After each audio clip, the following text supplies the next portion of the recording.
Hello, everybody out there in Wrestletown. It is X-Marks the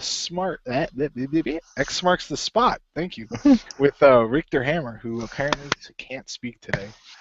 So, as you may be able to see here, we have no gym, but that's okay. Is Wrestletown anywhere near WWE City? That was in the Scooby-Doo film, which I hope is located somewhere near Slam City. Yeah, it's right next to Slam City and a couple miles south of WWE City. Nice. And just a few miles down the road from when they had Crush Hour. Yeah. And if you need a place to stay, the SmackDown Hotel is always open for business. No, Austin burned that to the ground. They built a new one. It's true. It's true. Yeah. So, as you can see, we have no gym. Woo! Yeah. Say that again. As you can see, we have no Mr. James Phoenix. I really hope he's listening to this. Oh, man. I don't know what's funnier, that he would listen to it or that he listens to any of our stuff. Anyway. That's also true. So, but hey, at least we didn't kill him this week. I know. He's off getting his... next week. He's not here due to medical reasons. He's visiting his gynecologist. I think I prefer the one you said earlier. he was in labor. Yeah. Maybe it's both. Yeah, I'm pretty sure there's something coming out. Anyway. So as you can hear, joining me... what are you going to name me? Here's a list of baby names. The baby starts to read it. The 10 less baby names that you could give to me for 2014 are... Yes. Oh, man. Anyway. Joining me is Chris, a.k.a. The Mole. Hello, Richter, darling. Thank you for having me on your show. Oh, you're welcome. And may I just say that suit is quite spiffy on you today. Oh, thank you. Marcus, next time suit, no loincloth. Marcus the Barbarian. And as you've heard, there's Marcus Shadow also over there. Richter's wearing a suit. I thought that was just body hair. It's both. Multi-purpose. Out of body hair. Yeah. It's been styled with one of those dark glooming gloves. It's been styled using Wife Blade's hair products. All right. So, yeah. Yes. I would just say, like with a vampire with sunlight, if you put hair products on Richter, wouldn't he just burst into flames? On my head, yes. On my head, yeah, it's your weak spot. You spray it on, and the bottle just turns to the camera and shrugs. I don't know. You spray on, suddenly he gets Zack Ryder hair. Woo, it's like, woo. wait, what? That'd be hilarious. The Max Power Hair Association. Anyway, so because we have no gym, there will be no news. So instead, we're going to have a little discussion at the end of it, talking about gimmick matches, good, the bad, and all that good stuff. So first up, we will go through our awards. I will start by saying that I don't have any because NXT apparently was a clip show. I did not know that because I could not get it to work on my computer for the last few days. That's what you should have renamed this podcast. What? Gimmick matches, the good, the bad, and the Russo. There you go. I explained to Wifeblade what a Russo swerve was and used it a couple times, and now she understands Russo swerve, so she started using it. Nice. Nice. So yeah, I don't have any awards, but Chris, a.k.a. The Mole, said that he has many, so that'll make up for it. I have all 5. You have, all right, and Marcus said he has 1 or 2, so... Yep, I have a couple. All right, so take it away, Mole. Fair enough. My first award, just because I made a joke I was going to have to give it to this, so this was on my list as unable to be removed. I called it, though, No And that is for Monday Night Raw having Ho Hogan as Santa Claus, when, come on, it should have been Foley. like I kept making the joke, it's Hulk Hogan stealing a holiday he wasn't scheduled to appear in. That's the best explanation. I can kind of agree with that. It also didn't make sense too, because he came out and he's still like Mick Foley comes out as Santa Claus. He makes a joke about how he did in the advert about how it's Saint Mick. No, clearly said Nick, and he makes jokes and he acts like Santa Claus. Hogan comes out with the beard and stuff, and he's like, "So what you gonna do, brother? When ho Hogan?" And it's like, no, fuck off. Wow. He can't even sell Santa.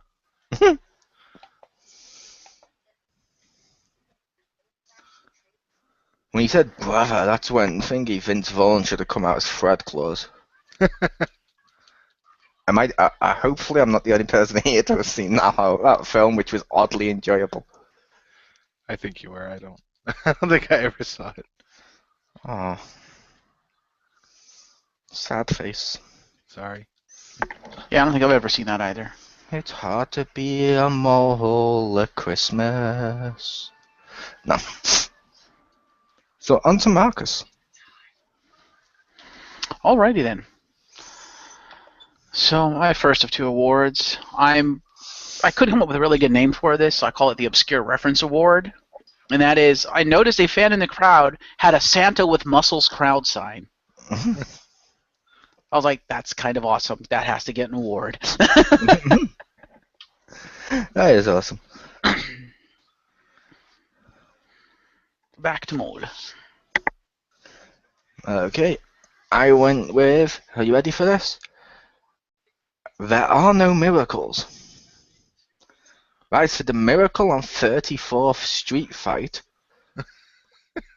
which was basically like the Randy Orton versus Alberto one they did, but much worse, as it's Dean Ambrose versus Bray Wyatt, and they don't have as much fun as they did with the Orton and Alberto one, because the Orton and Alberto one, like Orton would open up a box and it's a chair. Alberto would open one up, it's like a teddy bear. He's like, oh, just throws it around the other and bounces off his chest. This one, both people needed to look strong, so they were getting all normal stuff, and they were using like a tree, and it was ridiculously stupid. There was no good part of this match. Yeah, most of the presents had nothing in it, which I was like, what the fuck? Yep. Oh. But that was my number 2. Fair enough. And my only other award, I call it the All I Want for Christmas Award. And it's for Ryback coming out with a chest bow. Because that made me laugh. You know, during the Piper's Pit thing, Piper's all like to Rusev and Lana, I got you a present and I even wrapped it. And then Ryback music hits and he walks out and he's got a big ass bow on his muscle shirt. Which then promptly gets tossed away when he pulls the shirt off, but yeah.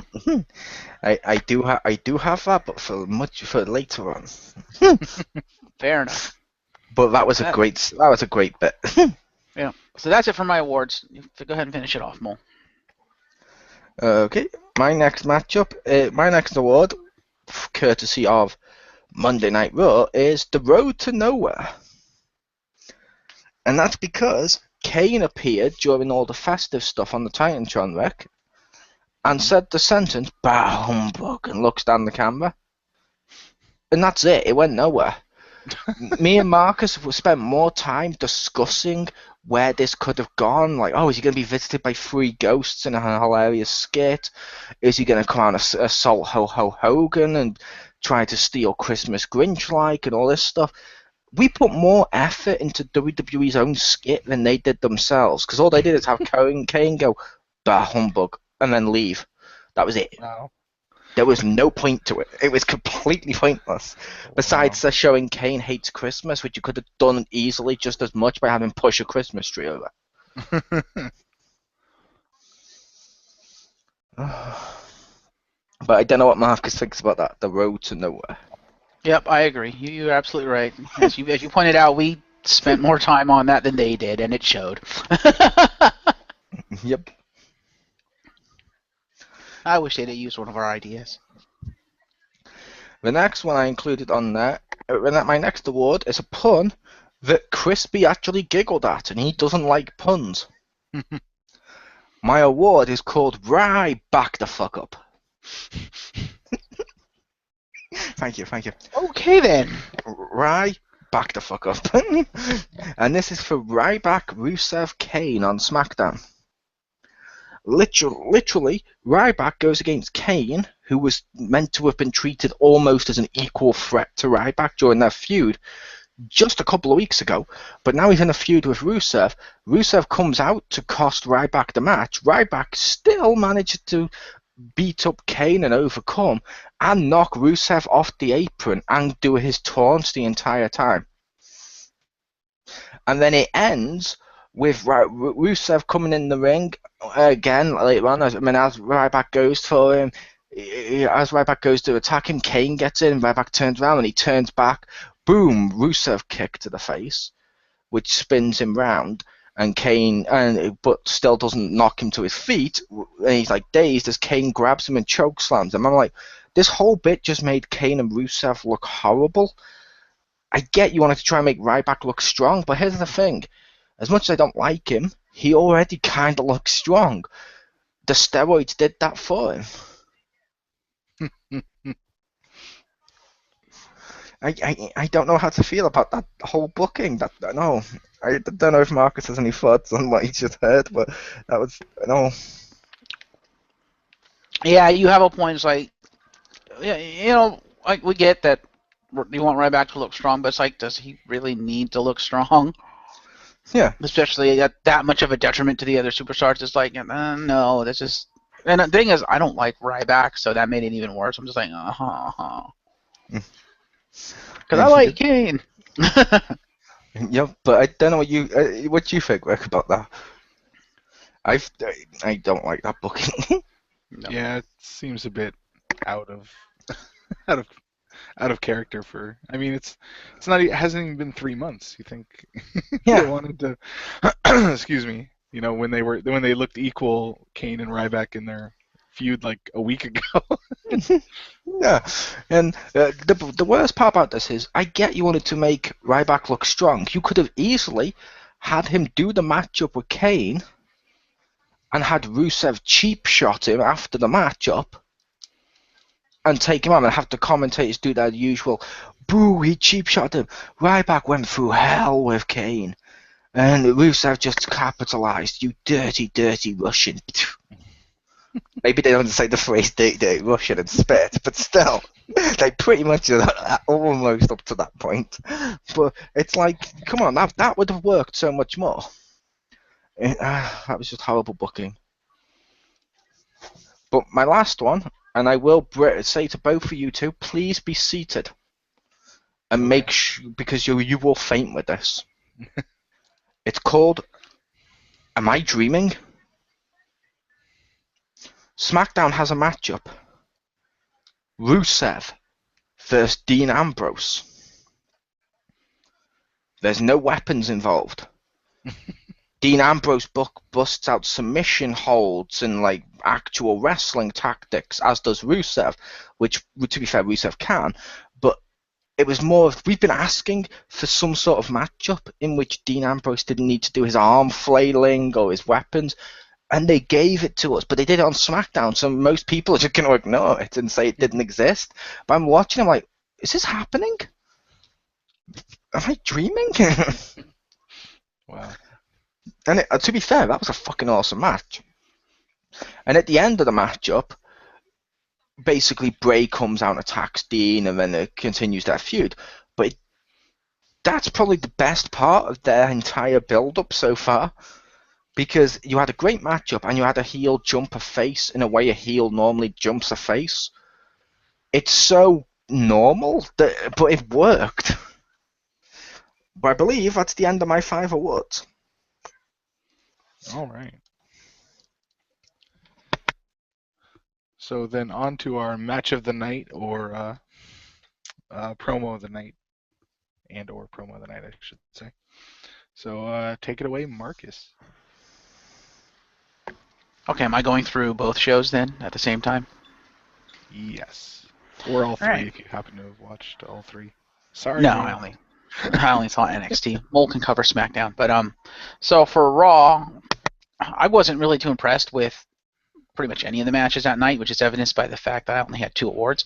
Well, I gave it to, I think it was the first match of the night, Cena versus Rollins, because again they put on at least a halfway decent match compared to the other matches, which I was just like, it was either a case of I've seen this before and I'm getting bored of it now, or the matches just outright sucked. Whereas with Cena versus Rollins, yeah, I've seen it before, but they're still putting on decent matches, so it didn't bore me. My promo of the night for Raw has to go to the Piper's Pit. Come on, it's Roddy Piper.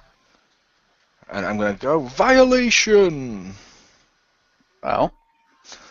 Only because we're not allowed to give an award to both for promo of the night in our actual awards. Boom!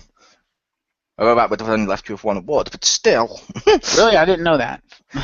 Because that's why we had to go at Jim like a week back or so with, wait, you're saying that's part of your promo of the night? No, you need to keep all that for your promo of the night. And he's like, oh. Oh, fair enough. I must have missed that part. My bad. It's cool, because like I said, you only had 2 awards. It's not a big deal, but I think I Jim just was wanted a to little put... bit more I want- displeased than if I remember Yeah. correctly. If it's what I was thinking.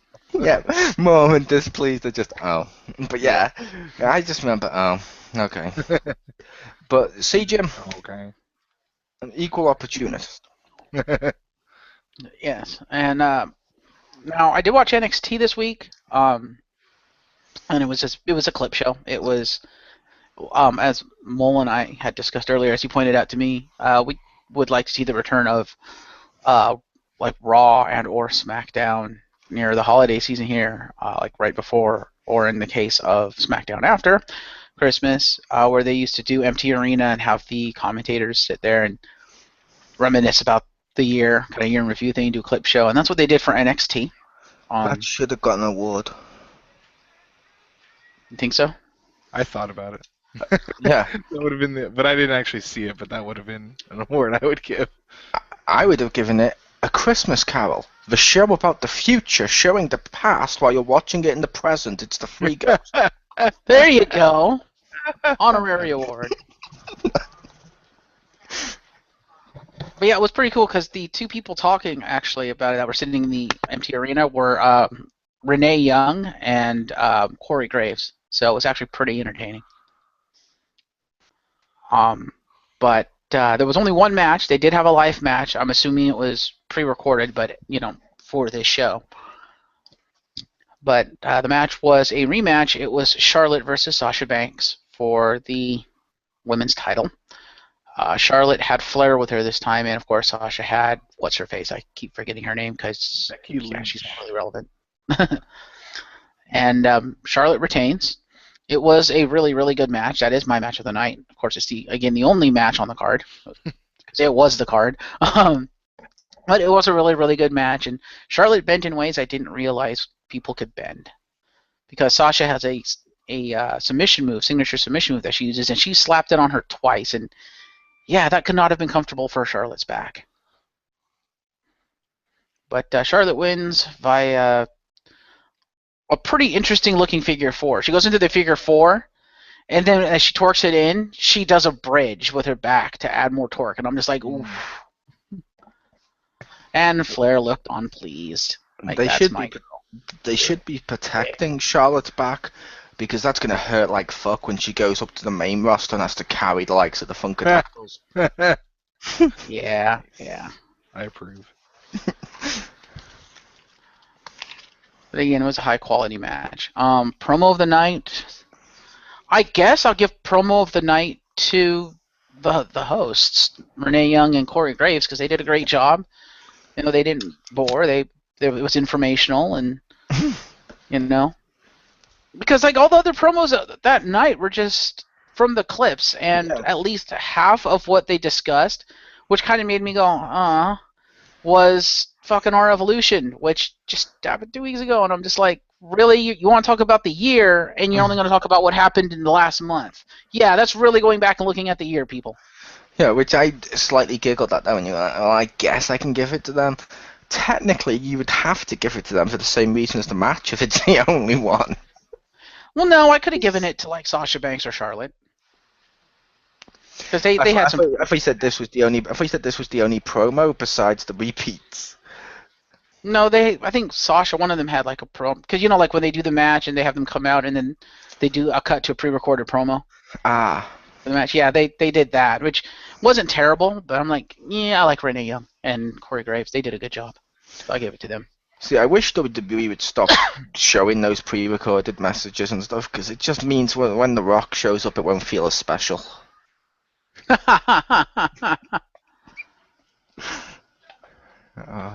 That's a mean comment. Kind of.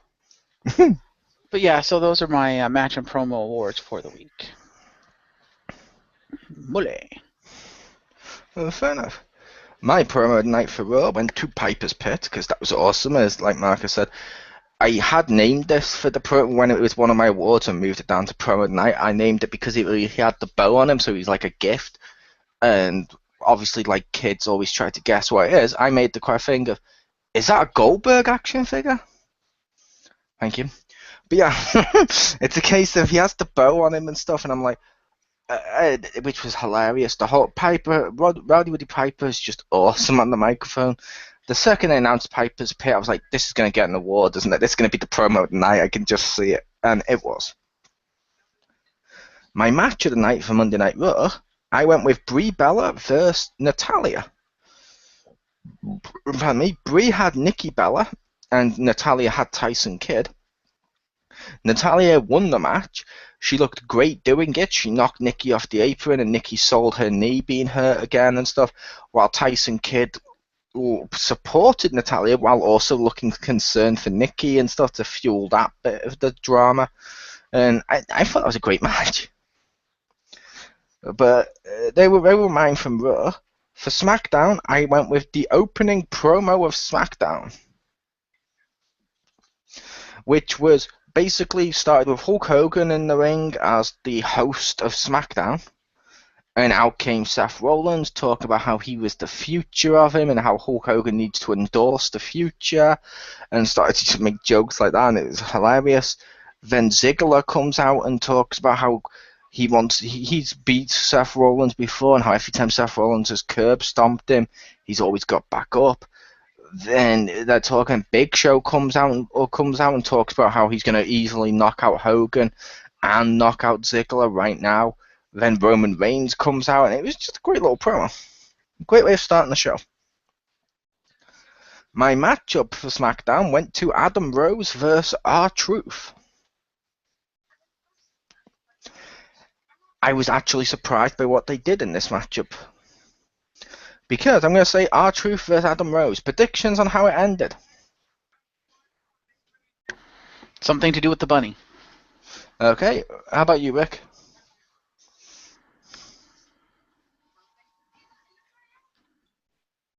Richter. He's possibly AFK. Fair enough. Yeah, fair enough. But yeah, I thought at first it was going to have something to do with the bunny, or it was going to have something to do with him dancing and then losing, which they've been doing in recent weeks. It didn't. Instead, they put on a damn good match, and it ends with Adam Rose doing the party foul, 1, 2, 3, and gets the victory, and then looks down at R-Truth psychotically and stuff, and then looks back up, and the commentators start to go on a speech about how, ever since this began with the bunny, we've started to see a more psychotic side of Adam Rose. Has his feud with the bunny unleashed something terrifying on WWE Universe? And I'm like, nice. So it looks like if they stuck with this plan of action, he could become more serious in the ring, which would be great. Yes. Welcome back, Richter. It's Baldception. Thank you. Yes, welcome back, Rick. Oh, but yeah, like I said, I was honestly surprised because it was so obvious when I saw the match. I was like, oh god, he's gonna dance, so he's gonna have the bunny, and he's gonna lose to R-Truth. No. Great fucking technical matchup. They did some great ass moves. Adam Rose won the matchup, and looked psychotic doing it. Perfect match, and it almost told a story too. And I was like, I'm just impressed by that match. Unfortunately, it'll be completely undone by Raw, but still, that's what happens with most good things. That's true. So back to our lovely host. All right. So is that all your match of the nights and promos and stuff? That was. Okay. All right. So now we will go on to our discussion, talking about gimmick matches, the good and the bad, and it happened. Mm-hmm. So should we start with good or bad? That is entirely up to you. All right. We are clay, Richter. Mold us. We are clay, we are clay.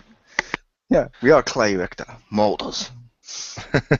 Or we are Games Workshop figures, Richter. Paint us. Yay. Gotta prime them first. Those are the plastic ones. Anyway, all right. So let's start with the good ones. So, I know one I enjoy gimmick-wise is excuse me, probably the Royal Rumble is one of my favorites. Does that count as a gimmick one? Because it's I'd count that as a gimmick. It's not just straight up match, but it's literally a battle royal turned up like 1,000 fucking degrees. With a load of spectator, like spectacle to, like, oh, here's a number counting down for when they arrive, and if the winner of this will main event at WrestleMania. It's completely a gimmick match, and like you said, it's one that's so fucking worked. Yeah, I really like that one, just because it's so many people. I like it as well, because even if it's a completely shit Royal Rumble, even if the winner is shit, there's always a moment within that basically you can go, I enjoyed that moment. Yeah. Like, who remembers Drew Carey? Yeah, there's always at least a Royal Rumble moment, even if the rest of the match is shit and the winner is shit, like you said. So yeah, I agree. Ironically, sometimes I think the moments last longer than the winners. Yes. Like, we remember Shawn Michaels winning the Royal Rumble. We remember, obviously, his way of winning was awesome, one of them. Austin winning the Royal Rumble, we remember that. We remember fucking Alberto winning. We remember the people winning, but you can't really remember the specific Royal Rumble. But sometimes you can remember, like, if someone says to you, like, oh, who remembers the Royal Rumble that Maven enters? And you're like, yeah, when he eliminated The Undertaker, that was a great moment. Which it was, and he looked fucking pissed because he got eliminated by a CAW. But pretty much, yeah. Or your CAW named local talent. Yeah. And he did.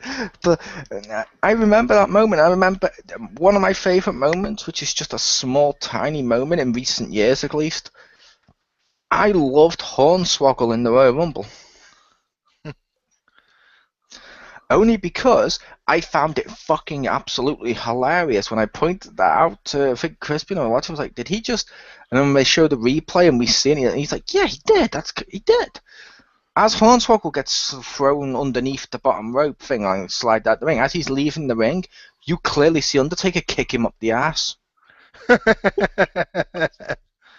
And he's dead man doing it.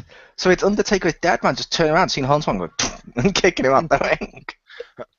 How is that not funny? Or how is it not funny seeing Beth Phoenix kiss Great Khali and pull him over the top rope? That was funny. I wanted that when I was on the apron as my finisher. Because that would have been hilarious. Be honest, Marcus. If I played you online when they had the Royal Rumble and I was on the apron, how pissed would you be if I pressed triangle because I had a finisher and I grab you, kiss you, and it eliminates you? That would have been hilarious, and then I would have been pissed. I would have been like, "What the fuck?" Yeah, what the fuck? Well, I am playing as Simon. Touche. And you're like, yeah, it totally works. Yeah, the Royal Rumble does create loads of great moments and stuff like that. Indeed. One of my favourite gimmick matches for similar things. Although in recent years, it's sad that they've ruined the concept. Although this year they kind of got it right. Survivor Series.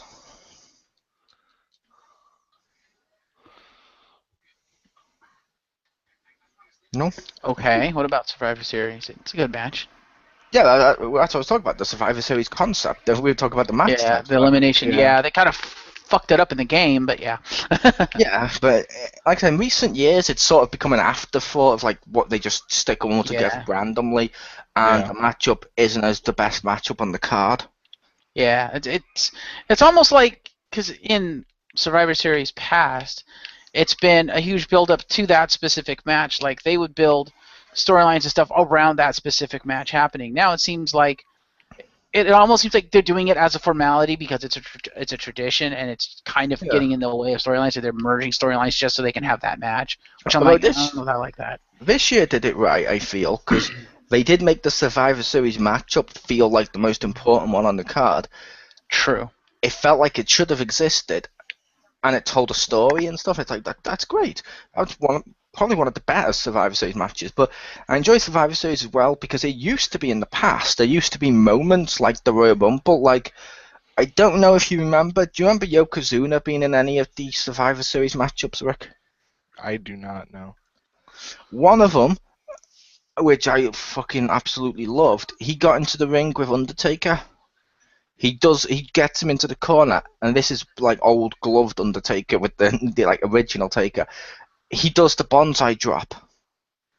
And as a kid, I'm like, no, Undertaker, no. And he's like, and then he does something he's never done before. He goes to do it again. And as a kid, I'm watching it. I'm like, no, not again. No, you monster.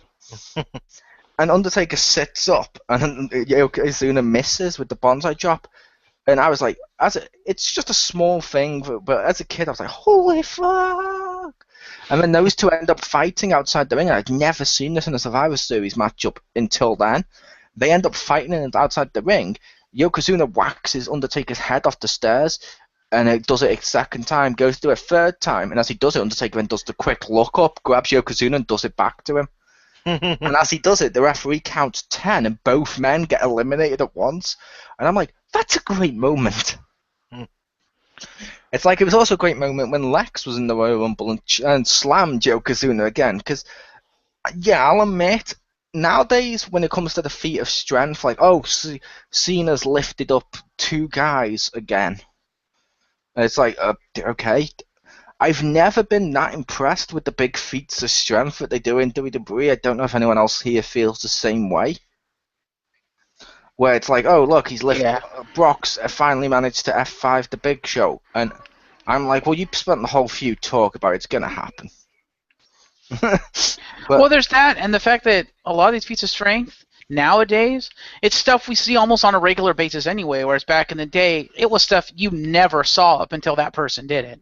Yeah. And that's the other thing, too, is they keep talking about these feats of strength now, like with Cena and stuff, and it's like, Cena's done it before. The first time he did it, okay, fair enough, I could buy, oh my god, is Cena going to be able to do this? But if he's done it like 5 times before, yes, he's going to be able to do it. We've already seen him do it. Yeah, he's done the double AA like twice in the last month. Yeah. Yeah, the first time you see him is kind of impressive. Although I will admit, whenever people pick up the Big Show, I'm like, oh wow, that person picked up the Big Show. Like when Matt Morgan did it and like Brock Lesnar, I'm like, yeah, it's actually pretty impressive to me. Oh, to me, that was really impressive a while back when they picked up the Big Show. Yeah. Stopped being impressive when everyone picked up the Big Show. It's like, well, no. That's like, but like the most impressive one for me was always Yokozuna the first time when they're like, no one can lift him and stuff, and you're like, they do a fucking body slam challenge. I don't know if anyone remembers that, and they're doing a body slam challenge. Like, oh god, and I still remember as a kid, and even watching as an adult, I'm still like, this is great entertainment. I'm watching it now as an adult, I'm like, it's so over the top, it's hilariously awesome. But it still makes me feel, yeah, when it happens. If who can, oh, come on, dare any of you Americans to body slam or to try and lift Yokozuna? And you get them all trying and none of them can, and they're like, oh, it looks like all hope's lost for America. in a fucking helicopter, lands down because it's outside. Lex Luger steps out in a fucking American flag, struts to the ring, picks him up and just slams him like Hulk Hogan to Andre the Giant. I'm like, fuck me! And as a kid, I'm like, fuck! He did it! But it's one of those moments that just makes you go, yeah. But he redid it in the Survivor Series matchup where he just slammed him again. I was like, that's just a great moment. And how about Marcus to name a match? Match type. I don't know. I always liked like Hell in a Cell and TLC, just because, at least back when they first debuted the match and stuff, you didn't know what the fuck was going to happen, especially with the talent they had back then for those kinds of matches. It's like, because when they debuted TLC, they had like Edge and Christian and the Hardy Boys and the Dudley Boys. It's like, okay, you have the Dudley Boys coming over from ECW. You have Jeff Hardy and Matt Hardy, who are fucking insane, and you have Edge and Christian, who are Edge and Christian, and you're just like, okay, what are these guys going to do? And every single time they went out there to do like a ladder match or a TLC match, it was brilliant because, yeah, they're fucking insane. Yep. And that's the same with the Hell in a Cell. You never know what's going to happen in Hell in a Cell, at least classic Hell in a Cell. Now it's so tame, which I understand why, but Hell in a Cell is so tame that you're just like, I don't care. There's no point in having the cell in here except you know, like say Hell in a Cell v Seth Rollins, and it's like, okay, then J&J Security can't get involved, but they managed to find a way around it anyway. So there's almost no point to the Hell in a Cell now. That, and as you pointed out, Mole, the Hell in a Cell was classically used to end feuds, and now it's just a throwaway match for shock value, and I'm like, I don't like that. I would also say, as I had talked about the Hell in a Cell recently to someone, and as I was saying to them, I will admit, in my opinion, Hell in a Cell was a product of its own demise. The first Hell in a Cell, which is my favourite, Shawn Michaels, The Undertaker, told a story. They did some oh my god stuff, and it was, but they still wrestled, and it was great. Then it came to the Mankind Undertaker one, which a lot of people are still like, whoa, that's awesome, and to their credit, if people like that, that's fair enough. But everyone after the Mankind one, like Triple H v Mankind, oh look, he threw him through the cell, like Undertaker did. Oh look, he threw him off the top.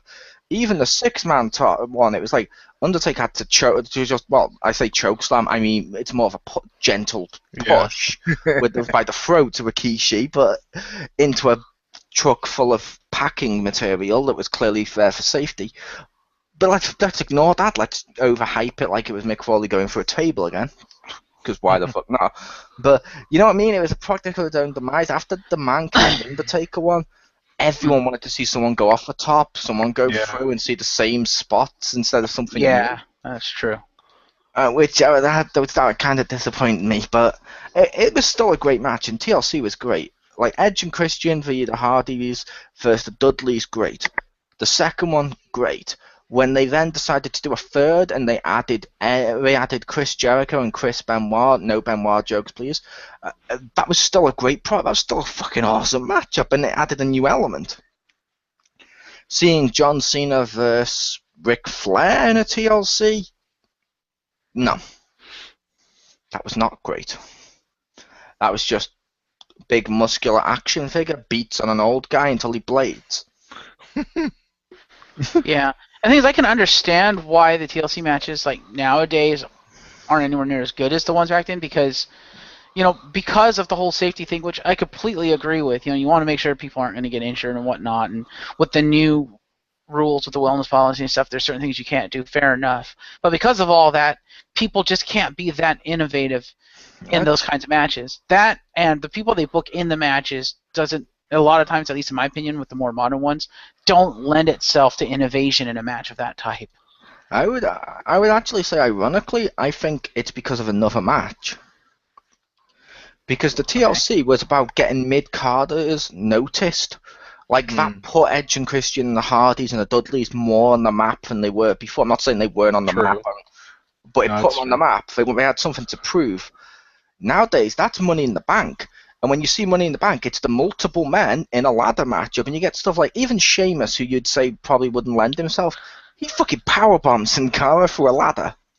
Which, I realised the ladder was wooden and it looked fake, but I was willing at the time, and I still am, to suspend the belief a little bit, to just go, what?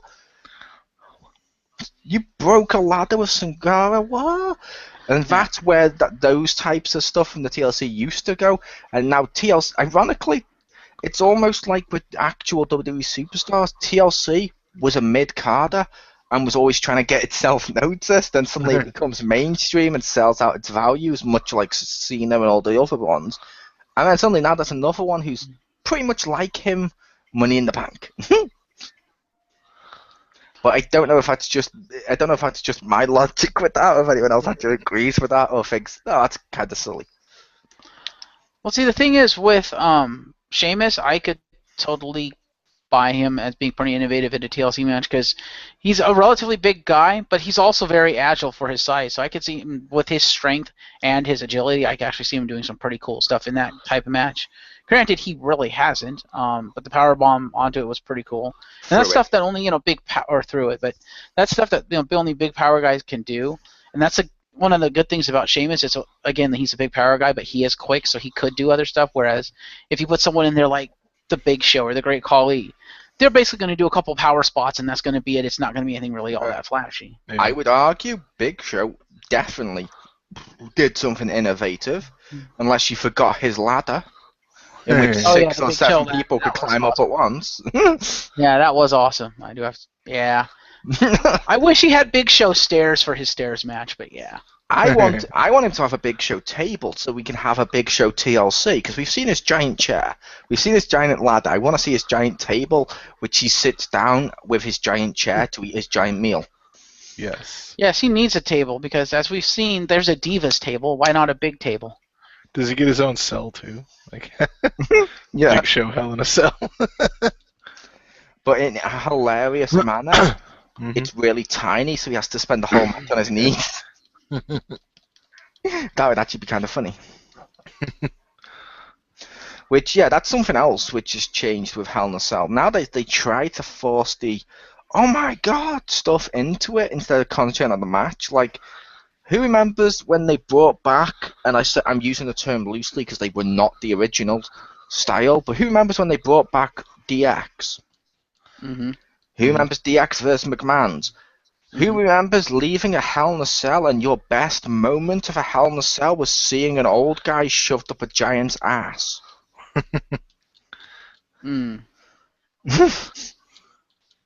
Yeah. That should never be the case. No. Of any match type.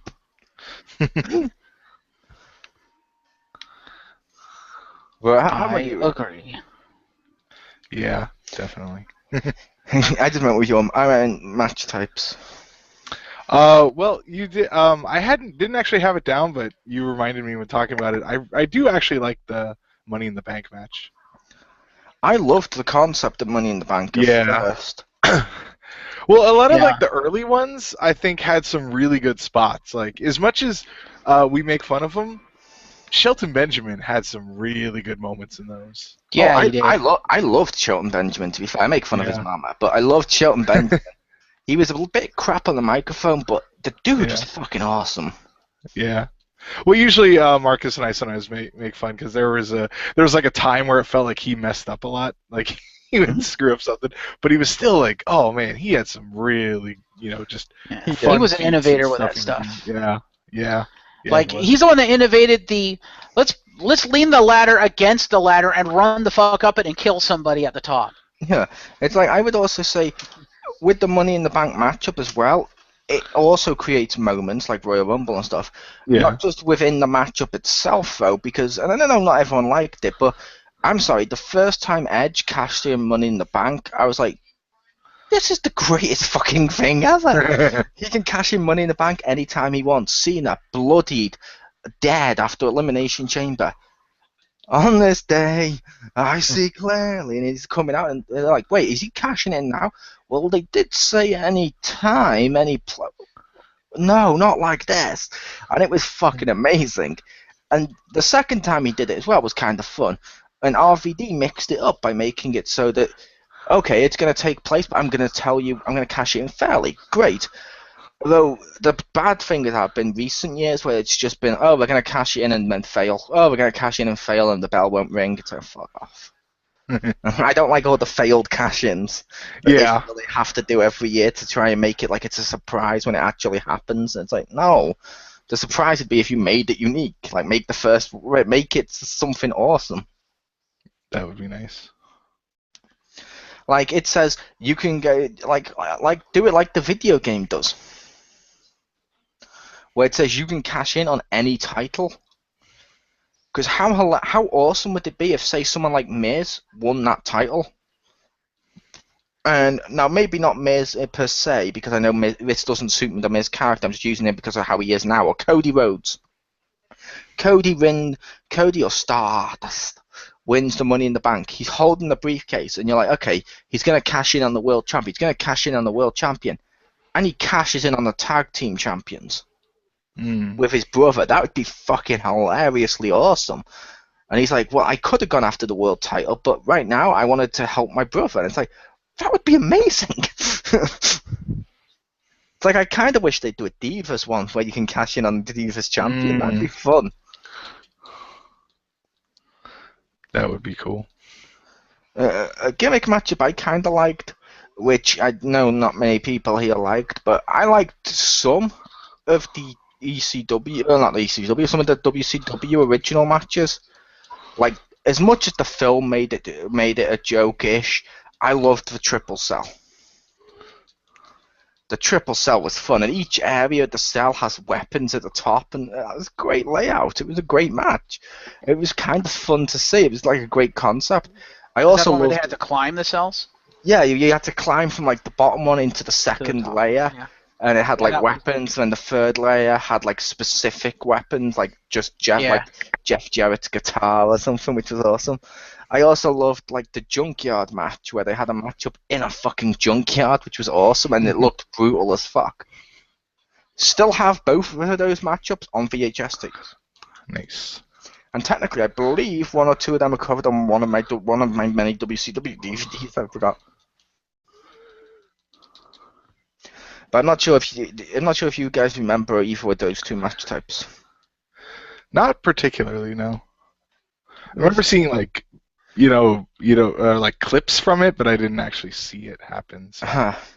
Yeah, I've seen like clips and discussion of it. Like, for example, on that OMGs at WCW, like William Regal mentions when he was Steven Regal, he hid in the car for most of the match when the camera wasn't on him. But which is fair enough, and to his credit, that's cool. But I would argue, don't tell us that. Only because it's like, I don't want to be told, yeah, when someone does a powerbomb, it doesn't really hurt us, or it's not really their strength, it's more me jumping. I don't want to know that. That's just telling us how it's done, because when you watch the matchup, he looked fucking brutal. Like his matchup with Finlay when they had that fucking parking lot brawl.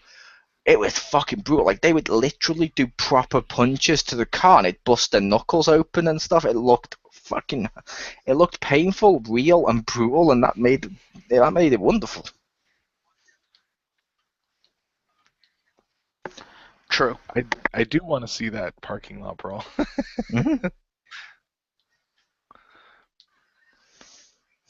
All right, so Marcus, do you have another gimmick match that you liked? Let's see, gimmick matches. Not that I can think of. Yeah, not for a Jedi. I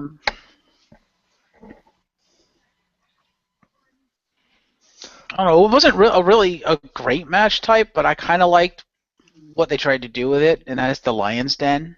I thought that was kind of interesting. I liked what they were trying to do with it. I kind of want that match back. Yeah. It would work well, especially now that they have Lesnar. It would work really well. I thought you would have said your favourite matchup of all time. The Lights Out match. The Lights Out match? I was kidding, but that was I remember the Lights Out match where basically both competitors, it was like Triple H versus D'Lo Brown at one point, I think, and they both put sacks on their head so they couldn't see. But yet you would see Triple H doing the perfect pedigree and lifting the arms.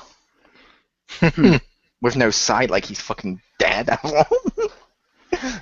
Which D'Lo Brown should stop doing the head shaking. That's movement and vibrations. He's clearly going to see. True. But yeah, now you remind me. There's actually a match type. They haven't done a lot of them, but I kind of like the empty arena match. I like that match. Because I loved, I think it was the Rock v Mankind, where I can't remember who won that match, but they pinned him with a forklift. Yeah, that wasn't that. I think that was Rock v Mankind, I believe. Yeah, that was.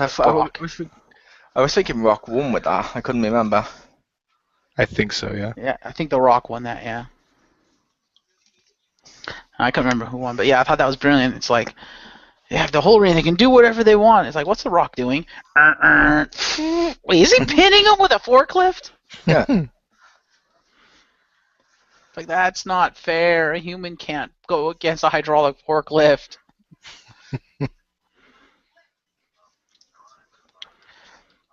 But yeah, I like that match type. Which way of stopping someone standing did you like more, that or duct tape? When did someone use duct tape? When Cena used duct tape to defeat Batista, and he ended up in the Last Man Standing matchup, and he ended up quitting WWE with a fucking duct tape. Am I a joke to you people? As he's like all injured and like shaking around hilariously. Yeah, I forgot that was that tape. match. They've used that since, but I was like, oh come on, it was funny. It was funny when Cena did it to Batista. Yeah. Duct tape. That should be an OMG. Yes.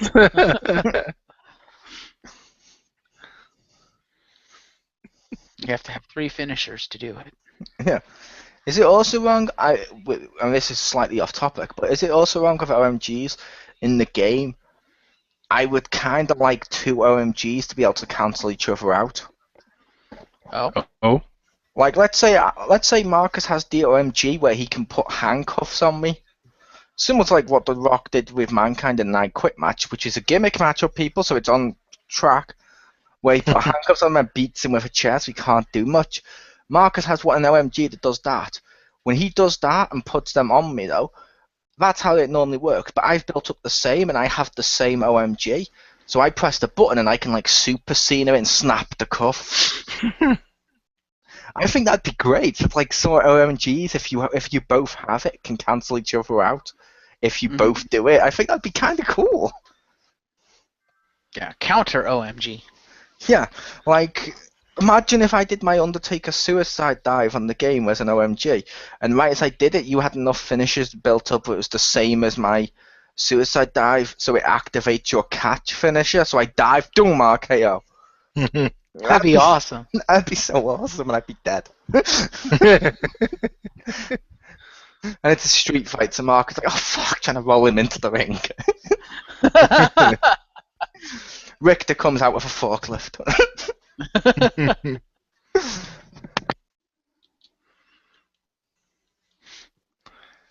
Yeah, that would be kind of cool.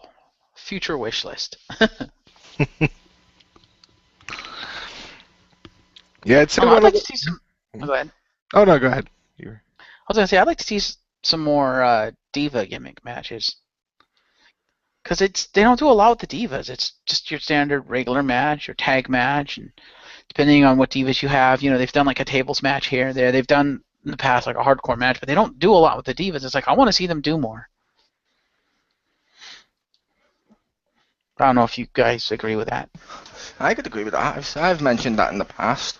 Like, for example, on the Ladder DVD, they show back when it was called something else, Developmental Territory. They had Beth Phoenix versus Katie Lee, and it was awesome in a ladder match. And it's like, that's great. Like, I don't want to see diva gimmick matches. I want to see diva gimmick matchups go. Like the bra and panties and stuff, which they don't do, but they still have sometimes a bikini contest or pushed in mud. I want to see those gone, and I want to see them do the same gimmicks as the guys. Yeah, that's Like what I mentioned, like a Divas Money in the Bank. Yeah, absolutely.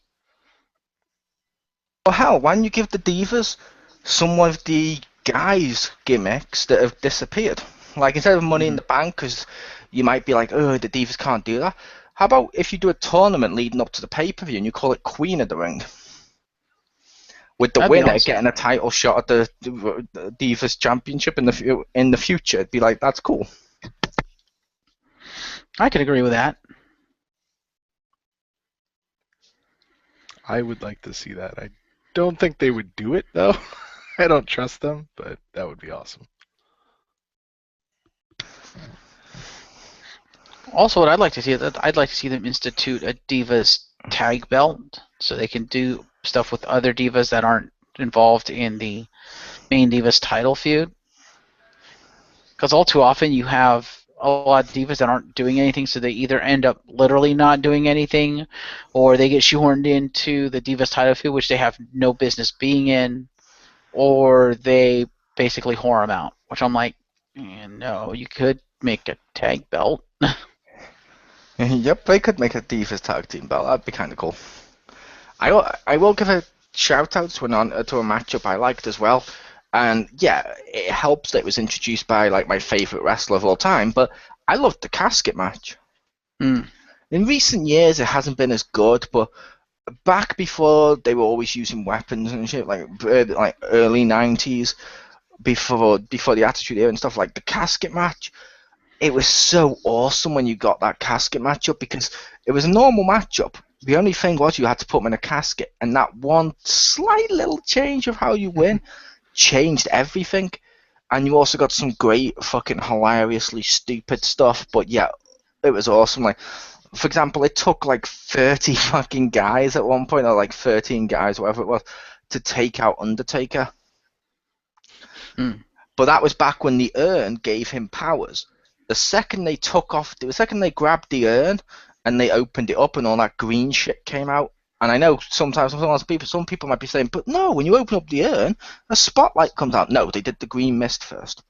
But yeah, this green like poison fog mist thing comes out and all the powers have disappeared. Then when Undertaker tries to fight off the fake dude, he gets fucking destroyed, put in a casket, and then you see at the end of the matchup him go up to heaven. I know that sounds weird. You're probably like, if that happened today, a lot of people would be like, that's stupid. However, I would also say at the time it wasn't that stupid, and I don't mind some stuff like that now and again if they do it. If they don't always do that amount of silly. Mm-hmm. Like Survivor Series matchup I mentioned before. Who remembers the one where you had the team of Doinks? And it was like men on a mission and stuff dressed as Doink. I remember hearing about that. Yeah, and it's like, that was horrible, but yet it was, because they didn't do as many of those types of horrible stuff, it was kind of fun. Mm-hmm. Whereas if like every week Raw is shit and then they do a shit segment, you're gonna be like, that's shit. But if they don't do shit all the time, then they do something that's shit but has a little bit of whimsy to it, you do seem to enjoy it. I don't know why. It's almost like it's just like a little like, okay, that's kind of fun. Yeah, that's true. One match type I'd like to see come back is the 3 Stages of Hell. I enjoyed that match type. Well, to be fair, they did have 3 steps of hell at the last pay-per-view. Wow. That they did. I'm sorry, that didn't work. Let me try issuing my new catchphrase that Richter's written down for me. What is it? I'm a bar whittle boy. What? Wow. Okay then, moving on. He said he didn't appreciate Trollface. He said due to the fact people are angry against people who use the computer a lot, thanks to the outage on Xbox Live and PS3 to PSN, to avoid using troll face because they may think I'm one of them types of people and start to go, I'm a bad little boy. Wow. That's how gimmick change happens. I have to say, it's a good thing Simon didn't join us. Because doesn't he hate the Wolfie voice, and that's basically the Wolfie laugh that you used? It is. Yeah, he hates that. But yeah. Well, excuse me for bringing whimsy to our podcast. But no, I'd love to see the 3 Stages of Hell come back. I did enjoy that match I type. like the 3 Stages of Hell. Oh, yeah. Multiple match types in one match type. It was. I loved it because you were like, are they, is someone just going to outright decimate one guy? Is it going to go to the last match type? What's going to happen? See, I will admit, I was not like that. Oh? The first one, yes. The second one, I was a little bit dubious. The third one, I was like, okay, they're always going to go to the third match type. Yeah. Whoever wins the first 4 tells you who's going to win the second so they can get to the third. It's like if they're like the third fall's going to be a ladder match, or the third fall's going to be a Hell in a Cell, you know it's going to be a Hell in a Cell. You know it's going to be a ladder. Fair enough. But I did like seeing the 3 matchups. That's kind of cool. Mm-hmm. Yeah. I mean, most of their standard gimmick matches are pretty good. It's just they're not booking them very well nowadays. Like, I mean, Iron Man match is a great match. Last Man Standing match is a great match. I Quit, like you mentioned, is a great match type. But kind of the booking these days is terrible. To be fair, we haven't had a proper Iron Man for years. True. Instead, we've had like 30-minute ones and stuff. And I think one of the reasons for that is, and I can't believe I'm going to give props to Triple H on this, but very few guys can actually go for a full hour match. Bret Hart, Shawn Michaels, they could. They're from that era, they could. That's awesome. Mm-hmm. Triple H versus The Rock, when they did it, they could. That was awesome, and they kept you interested for an hour. Nowadays, I mean, like, there's some people who may be able to go for an hour, like Dolph Ziggler and stuff, but let's say, who really wants to watch Dolph Ziggler versus R-Truth for an hour? True. Only if R-Truth gets a smoke break. Yeah, whereas, like, if you went with, like, Cena versus Big Show for an hour, Big Show would be fucking dead. Yeah. Yeah. As much as I like Big Show, yeah, that's not his strength. Oh, I like Big Show. I'm not one of those that thinks he's completely useless. I do like Big Show. Mm-hmm. But yeah, no. It's like He'd I be like useless in an Iron Man match, like a 60-minute one. It's like I love Undertaker, like I just mentioned. Yeah. He would be useless now in an Iron Man match. Oh yeah, nowadays, yeah, Yeah. definitely. Arguably, he might have been able to do one in his prime, like probably about bikerish. Mm-hmm. But nowadays, he'd be fucking dead and exhausted. Yeah. Or hell, what about Mark Henry, who's dead and exhausted just fucking getting to the ring? True. But no, with any gimmick matchups, any more gimmick matchups you liked, Rick? Well, back in the day, I definitely liked the weapon ones and stuff. Nowadays, though, in the more PG era, I don't like them as much. But I would throw out one that I do still kind of like. I don't see very often, just because I usually don't see the pay-per-views until nowadays when I have the network. Excuse me, but the Elimination Chamber, I was kind of like, because it was like you still got the like elimination aspect of, like it doesn't just end when one person is pinned, and you kind of have I mean, who's in it, but it's kind of got that Royal Rumble, like there's a countdown, and Yeah. they can have some good matches, and at least so far that I remember, they haven't overdone the like breaking the chambers and stuff, but it's kind of cool when they do stuff like that. But I think that's kind of a neat match type. That is a great match type. The only problem with that match type was the description. Who remembers the first few? And it's like, that's completely bulletproof glass. Goldberg puts his hand through it. Like, It's not fucking bulletproof. You can't convince us that Goldberg's stronger than bulletproof stuff. But they do some great stuff, and you get the moment too. Like I think it was Rob Van Dam, and I think Shawn Michaels had done that too. Shawn Michaels may have done it first. I can't remember which one. Who remembers like when they used to go up top of the chamber and climb along the top and jump off? Yeah, that was cool. awesome. Indeed. That reminds me of because of how they described it when they introduced that match type. Because that was like a mixture between Hell in a Cell and War Games. I loved War Games. I don't know if you ever watched War Games, Rick. No, unfortunately. It was essentially 2 rings next to each other with a Hell in a Cell around it. Ah. And then, like Survivor Series, multiple men would start to enter one after Royal Rumble. Multiple men would enter one after the other, but they're on teams. Oh, nice. Which they did before they had the NWO, in case people were thinking about that. But it did really fucking come in handy when it was NWO versus WCW.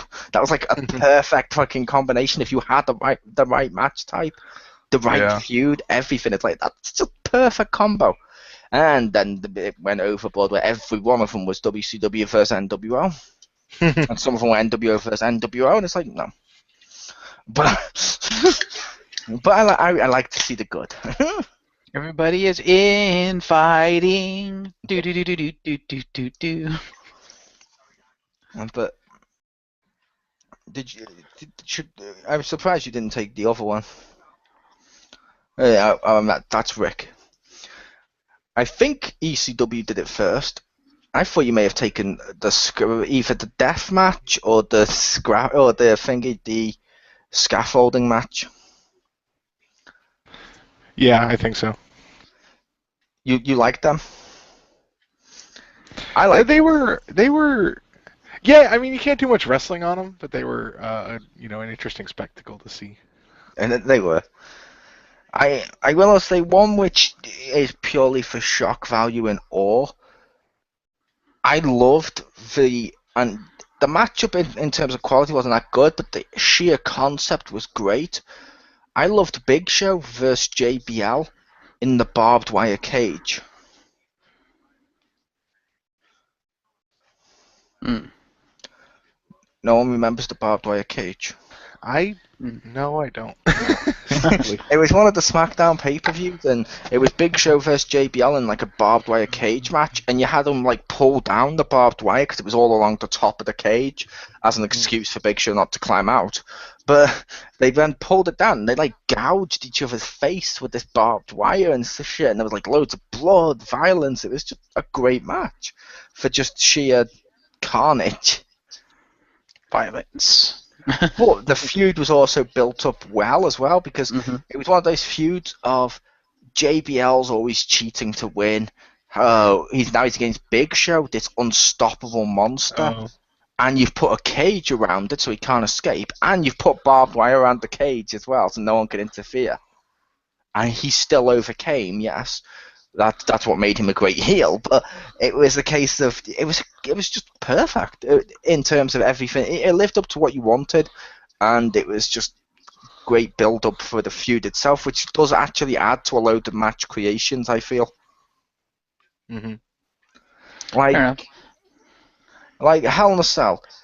If you got told Hell in a Cell let's say Hell in a Cell was invented now for the first time, Rick. If you got told Adam Rose wants to go against the Bunny, but he wants to make sure the other Rosebuds doesn't interfere, so the cage will have a lid on it, and he's going to call it Hell in a Cell. It's not going to live up to the same feeling as Undertaker Shawn Michaels doing it for the first time, with Shawn Michaels being like, who's crazy enough to do this gig other than the Heartbreak Kid? And Undertaker being like, yeah, this is going to be hell for you. And stuff. It was just like that feud made that match, if that makes sense. Like Edge, Christian, Hardys, the fact it's like Edge and Christian, the Hardys and the Dudleys, with like Edge and Christian are always using chairs, the Dudleys using tables, and the Hardys using ladders. I don't think any other combo doing TLC would have had the same impact on what made TLC TLC. Right. But I don't know if that's just me that feel that the feuds make some of the matchups stick. Yeah, that's true. Yeah, I agree. It's a lot of the feuds is what makes the match types what they are. And then once that feud is over and done with, and once those superstars are gone, then it's up to WWE and the superstars that come afterwards to keep that match type going and keep the tradition of that match type going. And I think they failed a lot of the match types. There's some for obvious reasons that I understand, having to PG some of the stuff up, with the wellness stuff and whatnot. But others, it's just really bad booking, or the talent just can't keep up with those matches, if that makes sense. They don't have, well, for lack of a better term, the talent to be able to pull off those match types, and that's not a knock against the current talent, because some of these guys and gals are really, really good. It's just that they just can't wrestle that kind of match type, which is fair enough. But WWE insists on putting them in these match types, and that's why half the time it's boring, because you're like, why is this person in this match? They should not be in this match type. Yep. I think some of it as well with nowadays is they don't create many new gimmick matches, and when they do, it Yeah. ends up being Miracle on 34th Street and Yeah, stuff. it ends up being stupid, because they try to PG it up, and it's just like, they try to do something violent, they try to do something kind of reminiscent of the Attitude Era, but PG it up, and that just doesn't work. They're like, oh, see, it's cutesy, see, it's for the kids, and it's just like, really? To be fair, with the Miracle on 34th Street, when they did the first one with Randy Orton, that's better than a lot of hardcore matches in like the Attitude Era. Not just because of the silliness with the bear, but they were doing moves like off the fucking balcony onto the concrete and shit. Yeah. Well, that match type was really good because of who was in the match, and again, the feud made the match. It was because of who was in the match and the feud leading into it. This year, No. yeah. No, but yeah, I was like, they have the capability, I feel, to create a new match type. Oh, absolutely.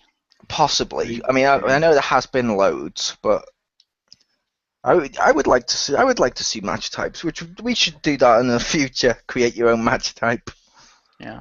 One matchup I'd love to see come back that I think they need to do more with, and I'm sad they haven't, is something on a pole. Just anything on a pole. It's like they've had so many opportunities to take something, put it on a pole, and make a match type around it, and they haven't. And it's like, come on. Don't worry. We'll be discussing that in a few minutes. That's his secret, Rick. Marcus has always been Vince Russo. And no, so stuff on a pole can be awesome, depending on what's on a pole. Like a weapon on a pole, great. A contract on a pole, kind of good. It's like a ladder without having to do the high flying stuff. Mm-hmm. Silly, stupid stuff on a pole, no. Yeah. Like, come on. Dean Ambrose and Bray Wyatt's like final match for their feud. You're telling me Lantern on a pole match wouldn't be awesome between those two? It might be, but I could totally see those two bringing back another match type that hasn't been around for a while. Oh? Dean Ambrose, the lunatic fringe. Bray Wyatt, who likes to always come out of nowhere and out the shadows. Put him in a boiler room. Yes! That would be amazing. That almost writes itself. Pretty much. But no, should we talk about the worst, Rick? Yeah, might as well. Okay, my worst Rick is no. My worst Rick is Rick Ashley. I'm gonna give you up. I'm gonna let you down.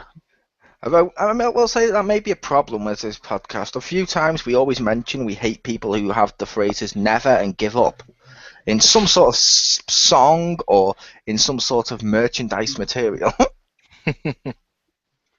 Yes. Did you want to kick us off with your worst, Rick, and knock out the park? Sure. Obviously, because I realized you were the host. Maybe it's not the case. So I thought we might have been going too long with the best because there's been loads of good ones. Yeah. Okay. Then I think for worst, since we joke about it a lot, because of what it became and how easy it is to make it silly. It would be like some of the on a pole matches. Notably, I know this one isn't exactly on a pole, but I didn't know this was real until I was watching the Monday Night War ones that they made with Oh, no. Judy Bagwell on a forklift match. Yeah. Because we'd always joke like, oh, we would always joke with like, oh, Stephanie McMahon on a pole match, and I didn't know they did that, and they actually did. Yeah, Wow. And I saw that and I was like, oh, we joke about that, but that was real, and I just shook my head. it And was. another one that I almost want to know the context of this. They had a Viagra on a pole match. What?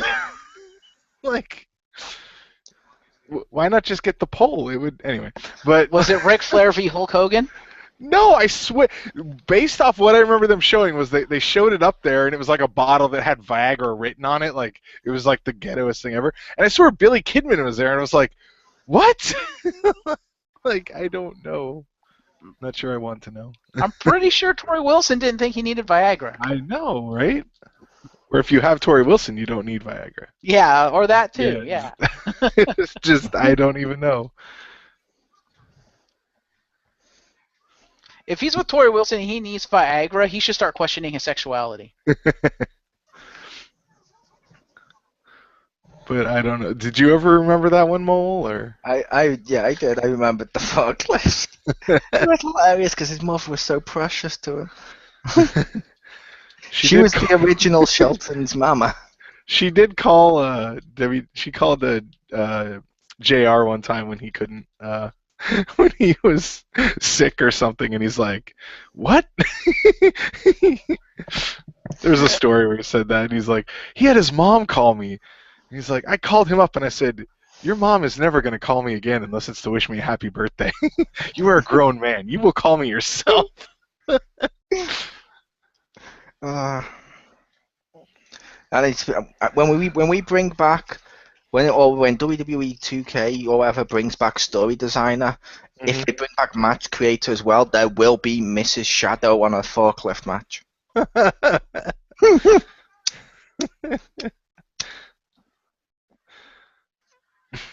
Wouldn't Marcus be approving of that? Mama, the Shadow's ma on a forklift.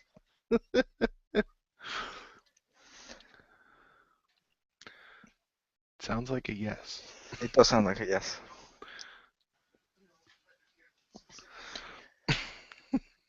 But no. Bad matchups, like I mentioned before we went to record this, and I believe, if Marcus is still there, I believe he mentioned he himself also thought this was ridiculous. It's ridiculous to me when they take a match type and they try to change it for the sole purpose of making it different. And I don't mean in a way like, oh yeah, this is going to be different, it's going to be unique. But I mean just so it's like, it's going to be different, it's going to be a twist. Like TNA, the reverse steel cage. Mm-hmm.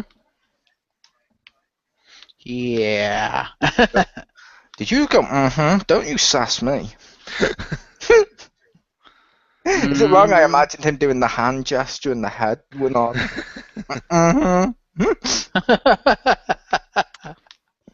Oh no, he didn't. Yeah. But there has been loads of shitty match types. Some of which I argue, why? Kennel in a cell. Why? Why is that a thing? I don't know. I mean, I got that there was dogs involved in the feud, Big Boss Man Al Snow and stuff. Why? And you have to go gladiator style, like on the monkey bars, like through like a Hell in a Cell roof to get through the door so the dogs don't eat you. Great match.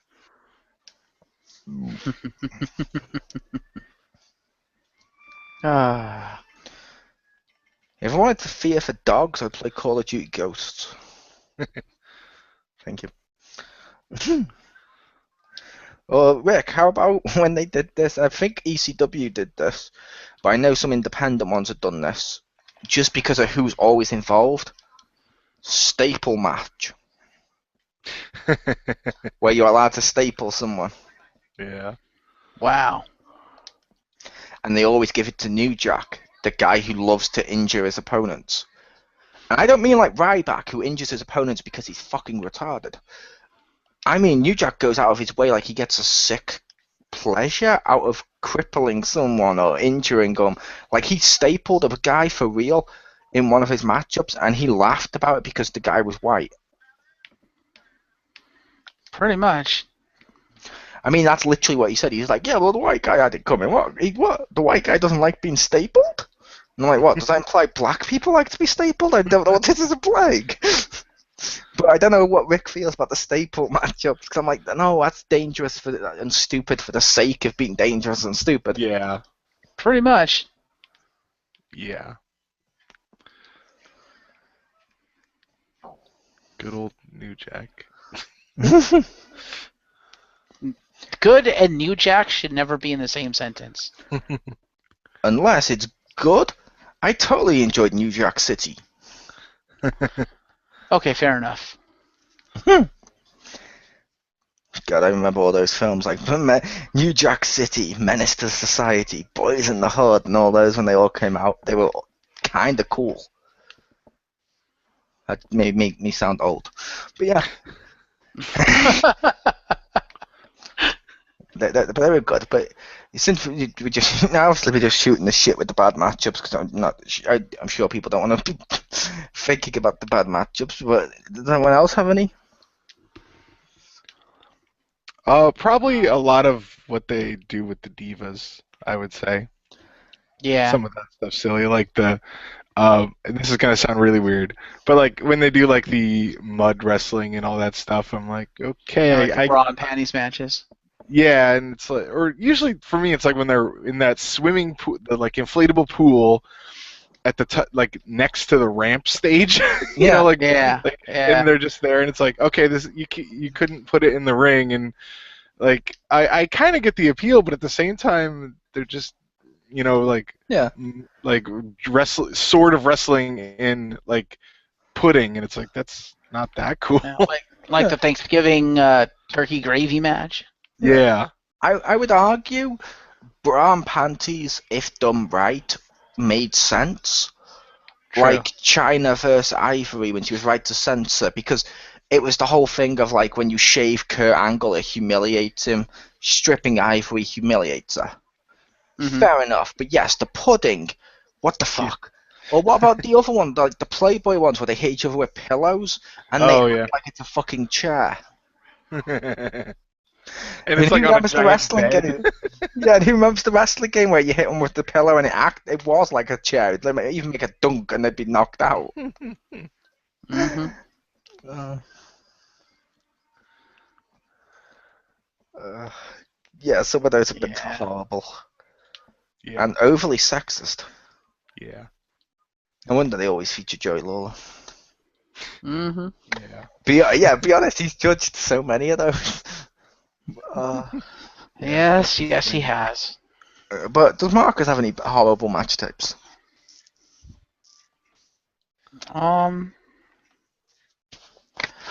Not really, aside from the overly sexist diva stuff that we just mentioned.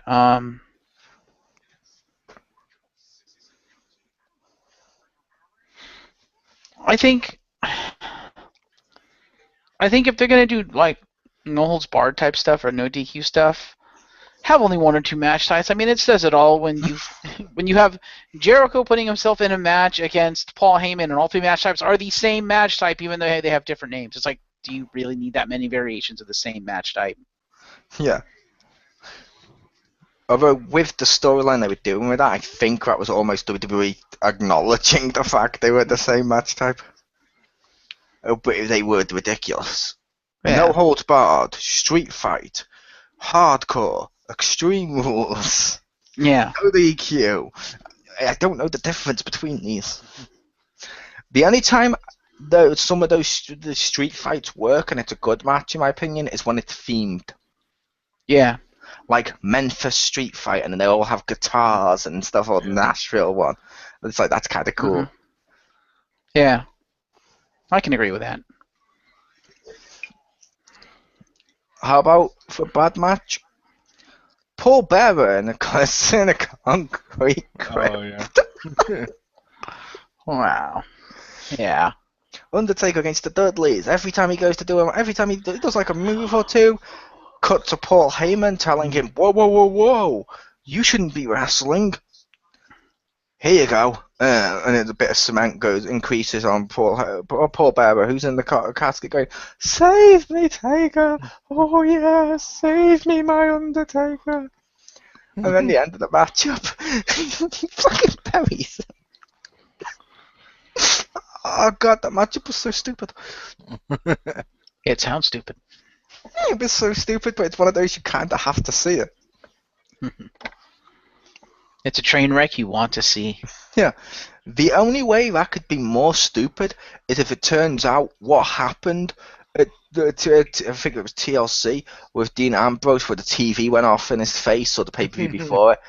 If it turns out that was all building, and he's going to start having TVs keep going off, and it all builds to him versus The Rock, in which The Rock only comes via satellite on the TVs. That's the only way this could be more stupid. It's true. But yeah, there's various stuff. Some of it is just stupid. Some of it is the match type isn't inherently bad, as we discussed earlier. It's just who they put in it makes it feel that. Yeah, or what they try to do to the match to, as I put it, PG it up or to make it more palatable for the modern audience. And it's just like, Yeah. no, that match type was created with a specific audience in mind. When you try to tailor it to a different audience, it ceases being that match type and it just makes it bad. If that match type that you want to use doesn't work for your target audience, don't use the match type. Oh, what I was referring to is stuff like the Punjabi prison. Not a bad match type. It's just who they put in there was bad. Yeah, absolutely. But yeah, I agreed with that. And like I said, the other thing, like I said, was who the match type is aimed for. Because a lot of the matches aren't bad. A lot of who they put in the matches aren't bad. The problem is when they try to change it because of different reasons, it makes the match type not work for what they're trying to do because of all that stuff. It's like if tailoring it to your audience or to, modern day rules or what have you, makes it that bad, then it's the wrong match type for you to use. See, of course, I don't think it has nothing to do with the PG thing that people always mention, because some of the matchups, like who here likes no disqualification? Mm-hmm. Around before the Attitude Era, when it was PG. Fair enough. But it worked. It's just more of who they put in there. Like during the Attitude Era as well, they did Lumberjack match. Mm-hmm. And I remember the Lumberjack matchup in which Austin beat the shit out of every Lumberjack and won. Yeah, they do more Lumberjack. I like Lumberjack. Or the special referee one, which you won by counting 1, 2, 3 when both men were on their back. What? Mm-hmm. The special guest referee is not a bad matchup. It's just what they did with it in terms of that one instant kind of made me go, wait, no, no, no. Yeah, well, I just think WWE has kind of oversaturated the market a little bit with gimmick matches, and especially with gimmick matches of the same type. I think they need to cut back on the gimmick matches of the same type, kind of streamline everything, and bring back. And once they've made room with that, because if they cut out a lot of the repeat match types, they would make room for other match types. Bring back some of the older match types that might work now, and that will help flesh out their repertoire of match types. And stop using the same match over and over and over again. I'm looking at you, Dean Ambrose. Yeah. It's like instead of gimmick match after gimmick match after gimmick match, if you have somebody like the caliber of Dean Ambrose in the ring, give us a fucking wrestling match. That's what he's good at. Showcase that. Yeah, I'm like with that. Like I said, I think it's more of just who they put in there, because sometimes you can get some really great stuff. Like in recent years, when people still always bitch about the PG-ness, CM Punk versus John Cena was fucking awesome when they did the no DQ one. it was fucking awesome. It was one of the best no DQ matches WWE's ever done. It told a story. It had great wrestling. It had moments with weapons and stuff, but it felt great. Then we cut to Ryback versus Mark Henry in a no DQ match. Not quite the same impact. No. No. The other thing too that I think WWE needs to just stop doing, and I know you and I have had extensive conversations about this, Mole. In the past. Stop tailoring and theming your pay-per-views or specials around the gimmick matches. It shouldn't be that way. You shouldn't have a pay-per-view for the sake of a gimmick match. You should have the gimmick match for the sake of the pay-per-view. Yep. That's what made gimmick matches so special and so awesome in the past, is the fact that a lot of the gimmick matches, especially the big high-octane ones, they didn't bust out unless it was a pay-per-view, and it was usually in middle of feuds or end of feuds. Now they've got pay-per-views revolving around specific gimmick matches to the point that, like I said, they've oversaturated the market, and the gimmick matches aren't that special. Yeah, and like I said, for example, chair match. Mm-hmm. Kane versus Ryback chair match. Not that interesting, but I would be honest with you, because I know he's still around now and he's still wrestling right now. Tell me, Rick, which one of these would you say? Which one of these would you say would probably be a great fucking match? Ryback versus Kane, chair match. Rob Van Dam versus Dolph Ziggler, chair match. Ooh. Yeah, Rob Van Dam. Yeah, because those guys like Dolph as well, with some of the stuff he can do with the chair. I could totally see Dolph doing the Sabu. Yeah. Yeah. And it's I don't want to see big guys hit each other with a chair, because that's just, no. Yep. And not a match type. I mean, sometimes when the big guy's when he gets a chair, you're like, oh man, that's going to be damaged. But if that's the whole point of the match, you're like, they don't need a chair. Yeah. It's okay, if anyone's played Resident Evil 3, it's you fight Nemesis and he's, scary and stuff. And then he has a rocket launcher. You're like, you don't need that, but it somehow makes it scary. But if every time he had the rocket launcher, you'd be like, oh, he's just got the stupid rocket launcher. Yeah. It's slightly silly, but it was equally interesting matchup they did as well. Over years and years back was when they had, I think it was Earthquake. It was either Earthquake or Typhoon, one of those two, against Yokozuna in a sumo match. Mm-hmm. The sumo match was kind of silly. They've done that in recent years with Big Show versus someone. It was versus the Hawaiian sumo guy. Yeah, I remember that. Yeah, and I was I think they also did one recently as well when he wasn't against the sumo wrestler. I was but when they did it with Earthquake or Typhoon, whichever one it was, versus Yokozuna, that was actually kind of cool. It was oh, we're seeing an actual sumo. It felt like a real sumo match. I was that'd be cool. Mm-hmm. Yeah. It's for example, when you mentioned the Lions Den match. How awesome would that match type be with Brock Lesnar versus CM Punk, or Brock Lesnar versus Ken Shamrock, or someone like that? Yeah. That would be an awesome match. A Lions Den with Ryback versus Mark Henry would not be interesting. Yeah. It'd be okay, it's just the same as your cage match, but it's a hexagon shape, or an octagon technically. Pretty much. I think one thing WWE needs to do, and I know this is probably asking much, but I'm going to ask it anyway. They need to actually start remembering the rules of their matches. Yeah. Because I think you pointed it out. I know I saw it in another review for, was it TLC was the last one we had? But I think you mentioned it before I watched that review of, if it's a chairs match, only chairs should be legal. Everything else should still, end in a disqualification. Yeah. And it's one thing I will say they have improved with gimmick matches in recent years, but I don't know if you two agree or not. I like the fact they don't go backstage as much.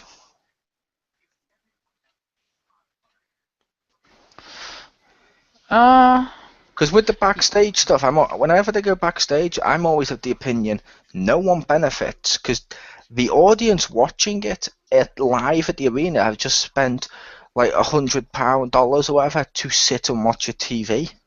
True.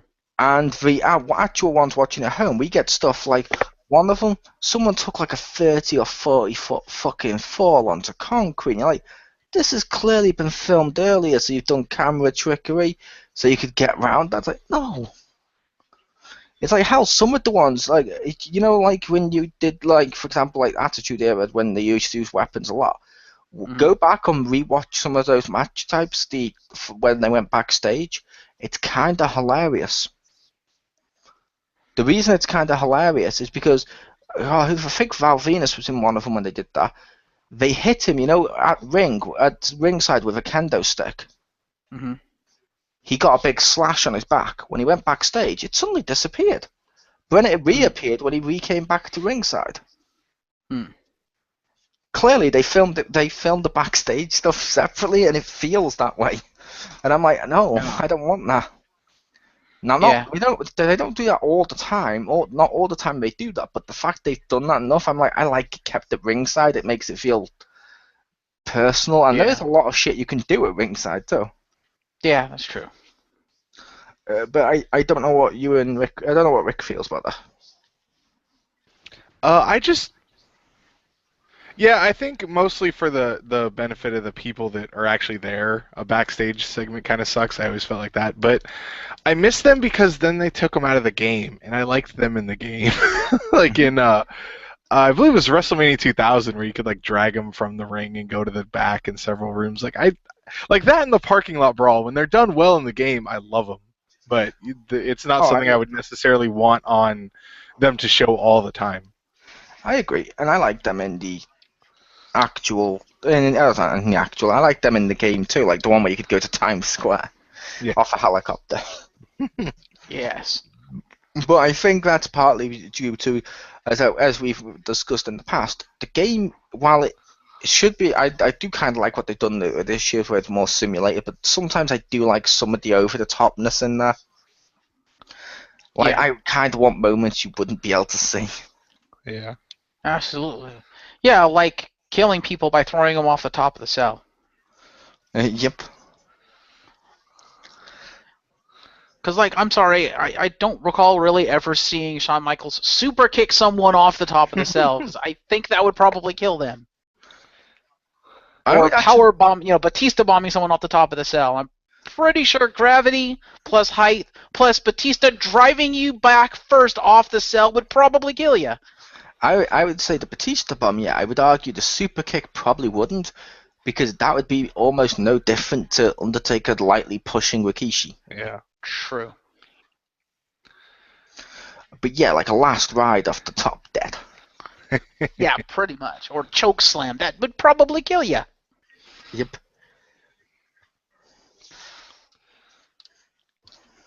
Which is why it makes me laugh when they try to do stuff like that. Like that, was it Dean Ambrose? Was he fighting Bray Wyatt in the cell? Was that the cell one where they were hanging off the cell?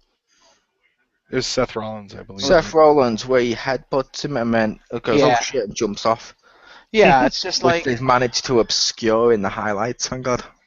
Yeah, but still, it's like, oh, really? I mean, it was a cool moment, but oh shit, this is the part where I fall down. Like he had a Johnny Cage moment there. Yep. I think we've kind of gone. I think we've exhausted the topic now. I think the overall consensus is that there really isn't a bad gimmick match type. Most, if not all, gimmick matches are good. It comes down to the execution and the participants of said match. I would argue that would not be the overall consensus, because Buff Bagwell's mother on a forklift, kennel in a cell. Fair enough. There were a lot of horrible match types, like WCW, where they put all the titles in boxes, like Deal or No Deal. The electrocution cage match. What?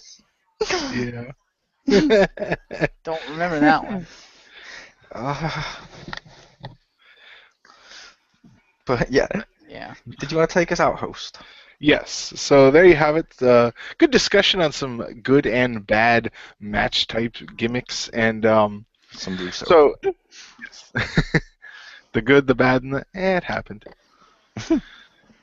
Oh man, we had a list when Jim wasn't here. He'd be so proud. I don't know. Anyway, so from all of us here to all of you listening, thank you very much. We hope to see you next week for the Weekend Wrestling with some more awards, some more Match of the Nights and Promo of the Nights, and hopefully some news if Jim can, whenever you finish delivering his baby. So thank you, everyone. And technically, we'll be seeing them next year. Oh, that's true. Have a happy New Year, everybody. Yeah. Yes, thank you. Have a happy New Year, everyone, and we will see you next week and next year. Good night.